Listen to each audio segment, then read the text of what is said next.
Hi there everybody, and welcome to week 2 of this week's Tack Tip Tuesday, when I talk about what makes a bit stronger. Last week we talked about mouthpieces. This week I want to talk about cheek pieces. So kind of different styles and how they would increase pressure. So first off is the simple loose ring. So this mouthpiece is a sweet iron with some copper in it and some rollers. But a loose ring is pretty basic. There's a fair amount of movement in them. The only thing is a loose ring can pinch if it's not fitted correctly. But that's kind of one of your starter, basic, traditional type of bits. So to go up from there, I would say going next is a D-ring. So a D-ring would provide a little bit more lateral face pressure, just to kind of help with the steering. Kind of creates a bit more of a tunnel for a horse to go through, similar to an egg butt. They're both fixed rings, but we can get that into another time. So that would be a little bit more than a loose ring. More than a D-ring, I would say, is the full cheek. The full cheek can be great for babies or young horses, or horses that just want a little bit more guidance steering. With a full cheek, as always, you do want to make sure you keep keepers on them, because horses can rub them and get caught on things because they're horses.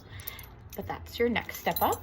I would say then, if you're having troubles in all your basic snaffles, and you've tried a few different mouthpieces, but you feel like you still need a bit more, or if your horse likes leverage and understands the language of leverage more, sometimes I find quarter horses or horses that have been stock show, they do understand the curb leverage and they like the touch and go.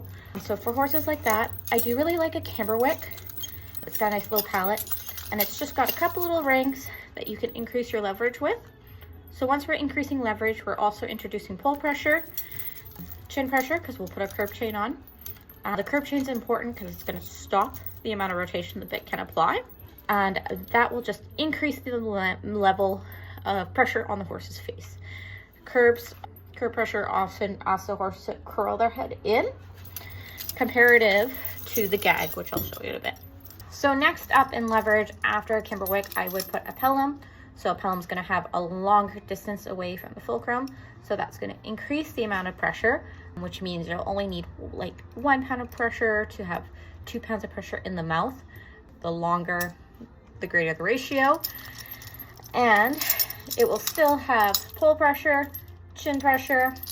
A pelham you can also use on 2 reins, so you can ride off a snaffle rein or off of the curb chain as well.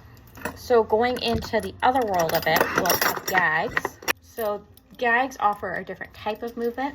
So gag asks the horse to lift their head up because the bit slides back in their mouth. So it is still important to have a curb chain on a gag bit because it's going to stop the amount of rotation that the bit can be applied. So this one we have a nice simple mouthpiece, but this is called a bevel. So you can see the sliding action there. So your bridle will go on one, your rein can go on other. Or if you needed, you could put your rein on here to kind of soften the amount of gag. And the next step, as the other comparable, this is kind of a 3-wing. So they're not as popular as they used to be. They used to be more of a trendy bit, but they have quite a bit more gag. So that's quite a bit more sliding action. It also has the leverage as well. And where this can be a bit more of a stronger bit is it's putting leverage. So you should have your curb chain on here as well, which is telling the horse to drop and curl its head. But then it's also got the gag, which is asking your horse to lift its head. So it can be a little bit more confusing. So for more advanced riders, for sure, you can ride with 2 reins. But anytime you do apply the snaffle rein on this, it is still going to have the gag action on it. So just something to be in mind. So it's also paired with a nice mouthpiece. So if you have any questions about bits, please always feel free to chat. I love talking about bits. I love how it's a science and an art. There's physics, there's math, all my favorite things. Anyways, if you have any questions, send me a message. Have a good one.